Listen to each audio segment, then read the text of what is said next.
Isa na yata sa mga nasa bucket list ko ay ang ma-meet si Apo Wangod. Sabi ko pa nga dati, yung huling tattoo na ipapalagay ko sa katawan ko ay yung galing sa kanya. Siya lang naman kasi ang nag-iisa at huling mambabatok sa kanilang tribo. Excited na nga ako dahil alam kong nasa kabilang dako lang ang kinaroroonan ni Apo Wangod. Morning po, nandito tayo ngayon sa Buskalan para i-meet si Wangod. Kadarating lang po namin dito at yung iba, yung sumasakay nung tram line, nakikita nyo nandun. Lilipat papunta doon sa kabila. Ayun yun, merong isa pababa. Kasi pag nilakad mo, dito naman sa way na to, 45 minutes naman yung oras para mapuntahan mo. Pero pag sumakay ka dito sa tram line, seconds lang nandun ka na sa kabila. At iyon na nga, syempre pa, ang sinubukan ko ay ang tram line. Dahil hili ko din naman sumakay sa mga kakaibang rides. Actually, to be honest, hindi naman ako kinabahan o natakot. Okay lang para sa katulad ko. At safety naman ako nakarating sa kabila. Ang advantage lang nito, napakabilis. Around 2 minutes nga lang ata, nandun na ako sa kabila.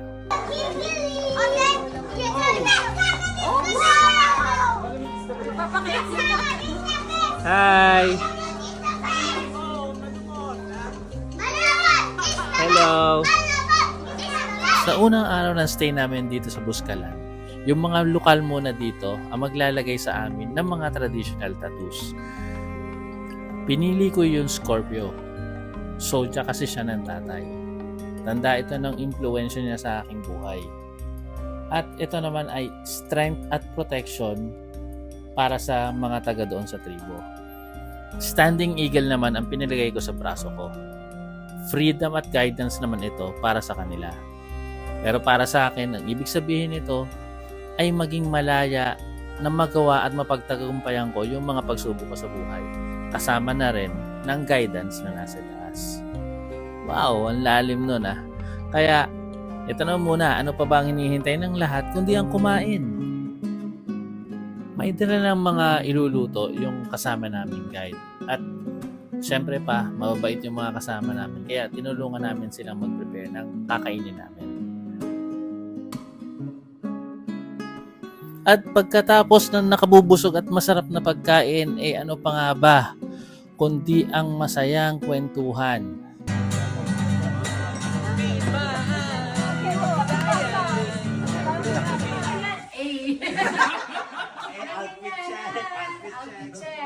Kaso masamang balita, hindi rin kasi makakalabas si Apo kasi may sakit siya.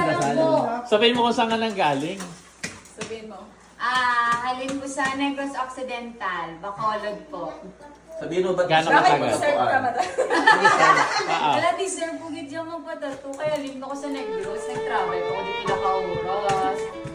Yun lang. Eto nga, umiiyak na siya. Galing pa kasi siya ng Negros. Pumunta lang dito para ma-meet si Apo Wangod.